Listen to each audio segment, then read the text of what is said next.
eu sou a tia Júlia, sou professora discipuladora aqui no nosso Ministério Semente, especificamente na turma do pré-escolar, certo?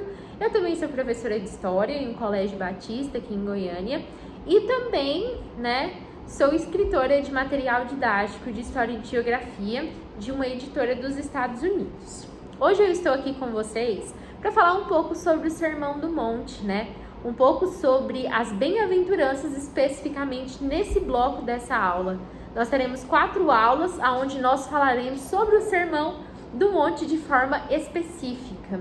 E nessa primeira parte nós falaremos sobre as bem-aventuranças, como está conhecido essa parte do capítulo 5 de Mateus, do versículo 1 ao versículo 12. Certo? Então, uma lição interessante que eu quero que vocês tirem dessa primeira parte da aula é que é muito importante estudar o contexto histórico, geográfico, e as histórias, as verdades espirituais de Deus pra gente. Dessa forma, eu crio uma aula que ela é rica em conteúdo para as minhas crianças que fazem sentido. Por exemplo, essa é uma excelente aula para você, professor, cantar a musiquinha de Pedro, Tiago e João no barquinho no Mar da Galileia. Sabe por quê? Porque a colina aonde Jesus subiu e falou para os seus discípulos acerca das bem-aventuranças, ela ficava próximo geograficamente do Mar da Galileia. Então lá é um lugar onde você sobe nessa colina e você consegue ver. Então você consegue já introduzir para o seu aluno, para os nossos alunos, as nossas crianças, essa questão geográfica da localização. Eles conseguem aprender a partir da música e isso enriquece muito o nosso conteúdo e simplifica na forma que eles vão apreender isso, Então, como eu já comecei falando aqui com vocês, a localização do monte, que é esse monte que ficou conhecido como Monte das Aventuranças, ele fica em uma colina próxima ao Mar da Galileia, um local muito comum onde Jesus Cristo atuava no seu ministério.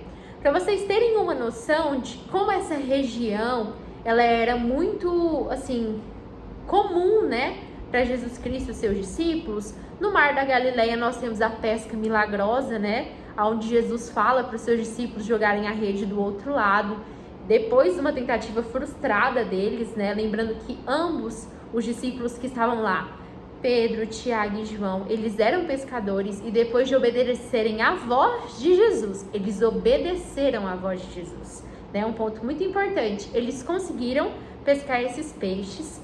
Também, do outro lado, do Mar da Galileia, então nós temos o Mar da Galileia, a colina. Do outro lado, nós temos, por exemplo, um santuário hoje onde lembra o lugar onde Jesus Cristo fez a multiplicação dos pães e dos peixes, Então, nós já temos ali esse lugar. Também a 2 quilômetros da colina, onde se chama o Monte, das Bem-aventuranças, hoje, naquela região, fica a cidade de Cafarnaum, que era uma cidade onde Jesus pregou, durante seu ministério, e também aonde morava o apóstolo Pedro, o discípulo de Jesus Cristo. Aquele discípulo que às vezes a gente lembra dele de uma forma como alguém muito estourado, alguém que não pensava antes de falar, mas que foi um discípulo muito importante, para a história de Jesus Cristo, que Deus o usou grandemente. Então agora eu vou ler com vocês o versículo 1 ao 12 e vamos tentar fazer uma explanação de quais são os elementos que nós podemos destacar que estão aqui nas entrelinhas para que as crianças possam aprender e aplicar nas suas vidas. E começa assim: E Jesus, vendo a multidão, subiu a um monte e, assentando-se, aproximaram dele os seus discípulos e, abrindo a sua boca, os ensinava, dizendo: Bem-aventurado os pobres de espírito, porque deles é o reino dos céus. Bem-aventurado os que choram, porque eles serão consolados. Bem-aventurados os mansos, porque eles herdarão a terra. Bem-aventurado os que têm fome e sede de justiça, porque eles serão fartos. Bem-aventurados os misericordiosos, porque eles alcançarão misericórdia. Bem-aventurados os limpos de coração, porque eles verão a Deus. Bem-aventurados pacificadores, porque eles serão chamados filhos de Deus. Bem-aventurados os que sofrem perseguição por causa da justiça, porque deles é o reino dos céus. Bem-aventurados sois vós, quando vos injuriarem e perseguirem, e mentindo disserem todo mal contra vós, por minha causa.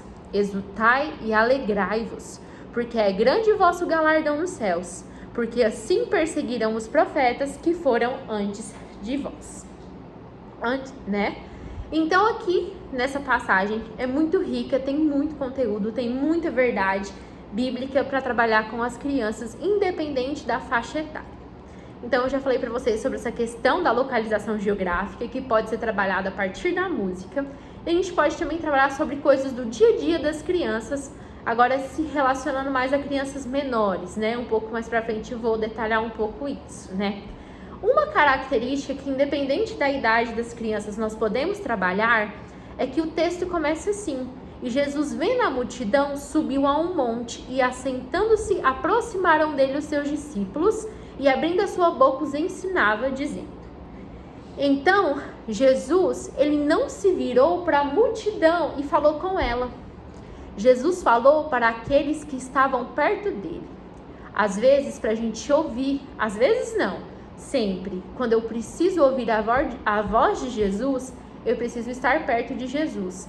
Se eu estou com a multidão só atrás de cura, de milagre, e não estou ali querendo realmente ouvir de Jesus o que ele tem para mim, mas só estou atrás em busca dos meus desejos, das minhas vontades, dos meus anseios, eu não consigo ouvir a voz de Jesus. E as crianças precisam também saber disso. Para eu ouvir sobre Jesus, eu preciso estar perto dele. Porque os discípulos só ouviram essas verdades porque eles estavam perto de Jesus. Se eles estivessem lá no meio da multidão, Jesus não teria levado eles para aquela colina, para o monte, para falar para eles. Então eu preciso estar diariamente perto de Jesus para eu ouvir dele, né, o que ele tem para mim. Quando nós vamos continuando, né, no restante desse texto, há muitas questões culturais e históricas para a gente compreender, né?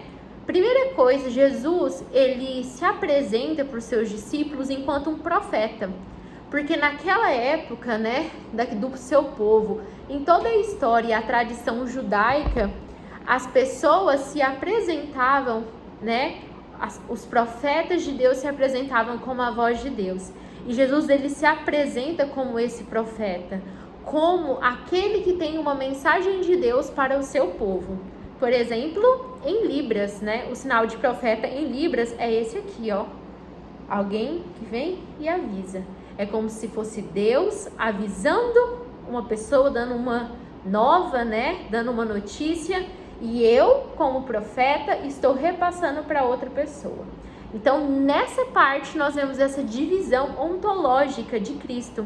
Então, mesmo Cristo sendo Deus, ele sendo o próprio Deus, como diz lá em Filipenses, ele não teve por usurpação ser igual a Deus, mas ele aniquilou-se a si mesmo e achou-se na forma de homem, forma de servo, certo? E ele foi humilde até a morte, e morte de cruz. E nesse momento, nós podemos ver que Jesus, ele se apresenta como Cristo, como Filho de Deus, né? O Filho do homem, porque aqui ele está falando as verdades de Deus para os discípulos, né? Aquilo que Deus espera para o seu povo, né?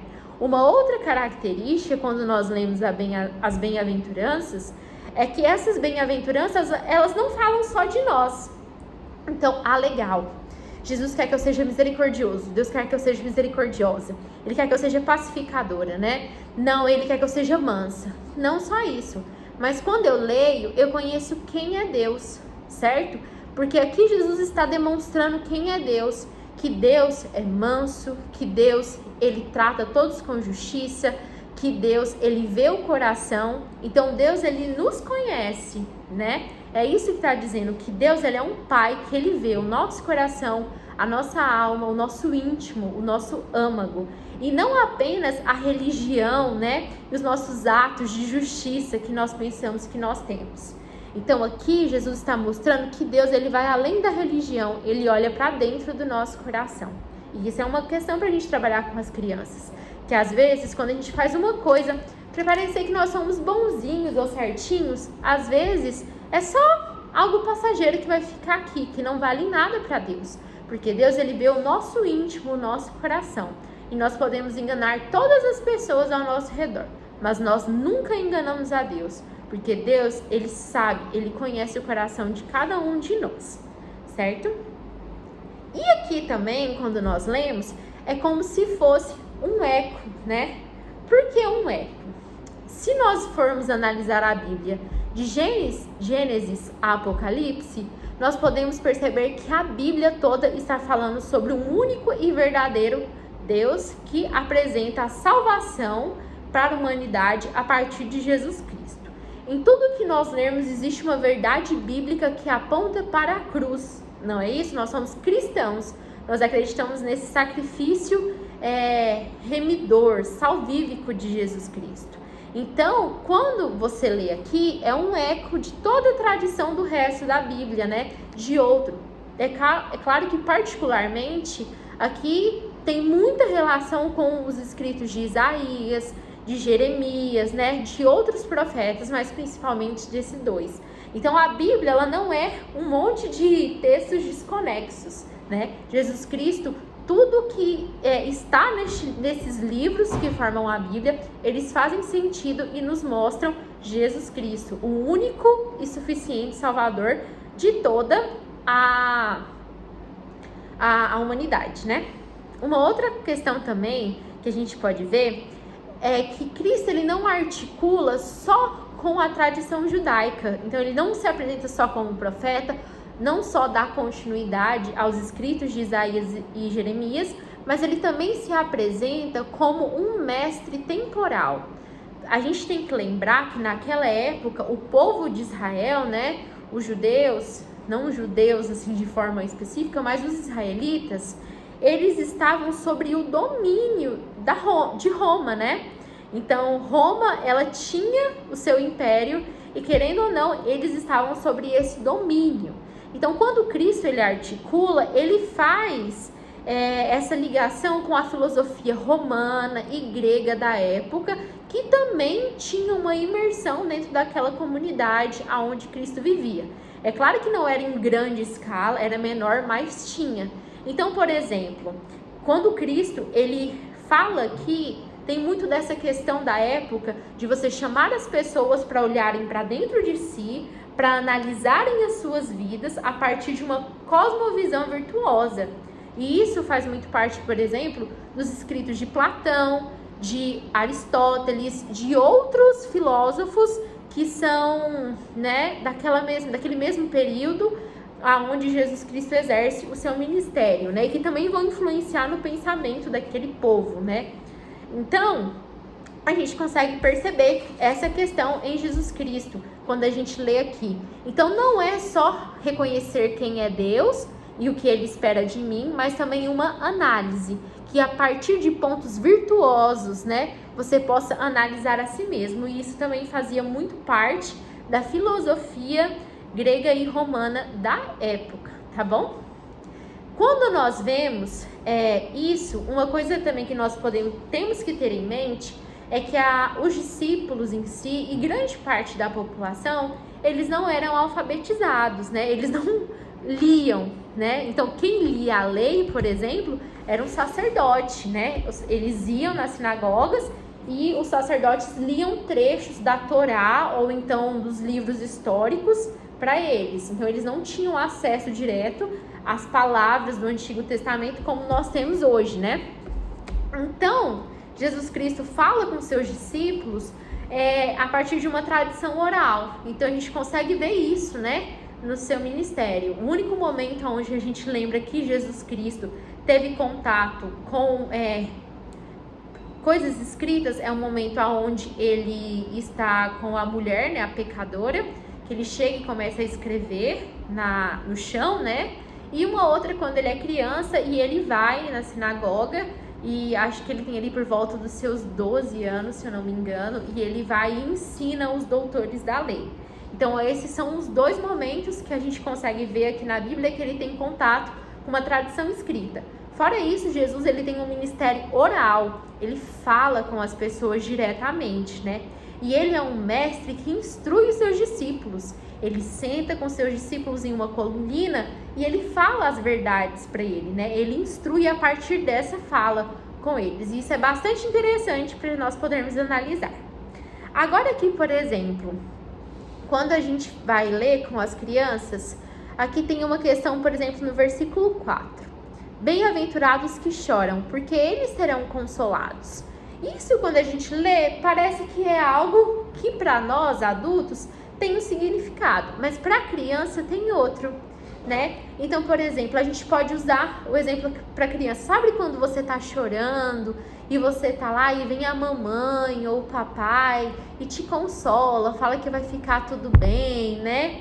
Então, tem esse sentido. A gente pode trabalhar com essa linha de comparação com eles, né? Quando você tá triste por alguma coisa e a mamãe vai lá e fala que vai dar tudo certo, que da próxima vez você vai conseguir. Então, é mais ou menos nessa linha que a gente tem que trabalhar com as crianças, adequando a Bíblia a partir do mundo delas. Porque uma coisa que a gente consegue perceber é que as crianças não têm muito interesse em estudar aquilo que não faz sentido, aquilo que não tem aplicabilidade.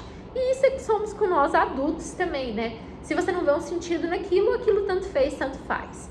Então, para crianças menores, a gente pode trabalhar essa questão do choro, de quando a mamãe cuida, né? Quando o papai, a vovó, o titio, isso é bem interessante, né? Uma outra coisa também que a gente pode trabalhar com as crianças aqui é no versículo 9. Olha que legal. Bem-aventurados pacificadores, porque eles serão chamados filhos de Deus. Algo que é muito comum de acontecer com crianças, né? E como professora eu lido com isso todos os dias e como criança eu já passei por isso e vocês também. Você tem uma sala cheia de brinquedos e aí uma criança quer um brinquedo em específico e lá tem um monte de brinquedo. Só que aí o outro coleguinha também quer aquele brinquedo. E aí a professora por um momento ela virou para ver outra criança. E sabe o que aconteceu? Os meninos começaram a brigar por esse brinquedo. Um puxa de um lado, um puxa de outro. É meu, eu peguei primeiro, é meu, é meu, é meu, é meu. E aí, a criança vai lá chorando e fala assim: tia Júlia, eu tava brincando lá, só que o Cauã tomou meu brinquedo. Fala o João, né, pra tia Júlia. Aí a tia Júlia vai lá e fala, né? Cauã, devolve o brinquedo pro João e tal, e acaba a briga. Sabe o que aconteceu naquela situação? A criança, ela tem esse sentimento de que eu mereço o brinquedo porque eu peguei primeiro. Mas ela não tem o sentimento de pacificador, ou seja, de... Por que a criança não chegou e falou pro coleguinha, fulano, né, João, ou Cauã, eu tô brincando aqui com o brinquedo, você pode esperar eu terminar que aí eu te dou. Jesus diz que quando nós temos um problema, nós temos que resolver uns com os outros. E quando Jesus fala, ele não fala que isso é só para adulto, ou só para criança, ou só para idosos. Isso é um ensinamento de Cristo para nós, independente da nossa idade. Então, as crianças, elas precisam aprender, ter autonomia para resolver os seus problemas. Então, se eu tenho um coleguinha que ele fez algo que eu não gosto, ele tá pegando o meu brinquedo, eu não posso ir correndo pra tia e falar esperando que a tia brigue com ele. Porque esse sentimento de querer ver o outro se ferrar não é um sentimento que vem de Deus, não. O sentimento de Deus é que nós sejamos pacificadores, não que nós causemos brigas, né? Então, nós temos também que ensinar as nossas crianças que antes delas virem fazer fofoca e intriga pra gente brigar com as outras crianças, elas têm que tentar resolver.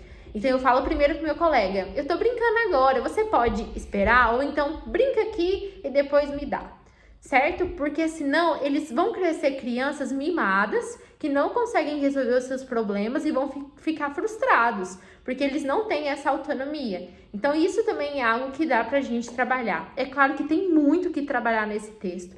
É um texto muito rico, mas eu trouxe duas questões, assim, que simplificam um pouco daquilo que Jesus Cristo falou para nós. Já tá ficando um vídeo longo, então eu vou terminar por aqui. E eu vejo vocês na nossa próxima semana com mais uma aula, onde nós vamos falar sobre sal e luz do mundo e o cumprimento da lei e dos profetas. Que Jesus, ele cumpre a lei, né? E ele cumpre também o seu papel de profeta. Então, até a nossa próxima aula. Tchau, tchau!